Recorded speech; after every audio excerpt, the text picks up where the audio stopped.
So, Beneath the Trees Where Nobody Sees. Mm-hmm. Um, Mm-hmm. but I finished the book. I read it in a park in San Francisco. Uncle Hubert was in town, and it was really impromptu, and I happened to bring the book with me. So I think reading it in this idyllic spot might have had something to do with it.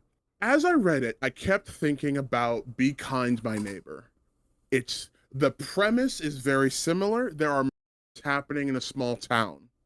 The major difference is we are actively in the head of a murder in Beneath the Trees Where Somebody Sees, Mm-hmm. or Okay. where nobody sees. Whereas in Be Kind, My Neighbor, like we are adjacent to a murder, but we are never in their head. Like we understand the mechanical reason of why, but if there is anything deeper, we straight up don't know. Mm-hmm. You know, it creeped me out. Um, straight up, it was really cool to read because this is a this is a serial killer. They live in a small town. Like it is, they leave town to so a murder happens in town, and they're like, okay, cool, great. I need to fix this so that nobody finds out what I've been doing. Mm-hmm. And kind of the run is kind of them investigating how the murder happened. This was somebody kind of by themselves working this out. There was more of a cast in Be Kind, My Neighbor, and like more kind of side tangents and more stuff happening in the town. Like the town was definitely more of a character in Be Kind, My Neighbor compared to Beneath the Trees.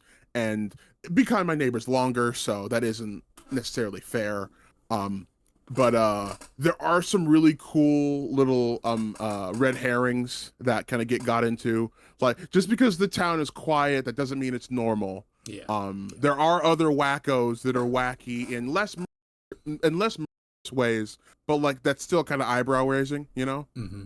Um, No, I know what you mean. when the other is found, um, the gamut that gets run was very intriguing because they kind of there's a off, and like the main character Sarah, she kind of has to like find herself because like she thought she was the best at this, and kind of like that got shaken up by this other person.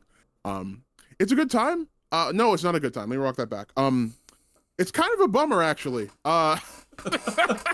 I enjoyed the process of reading it, but if I'm really glad I spaced out Be Kind to My Neighbor and Beneath the Trees, because if I read them back to back, I would be kind of bummed out. I think Be Kind to My Neighbor had the happier ending between the two, at least for me. But yeah, good read.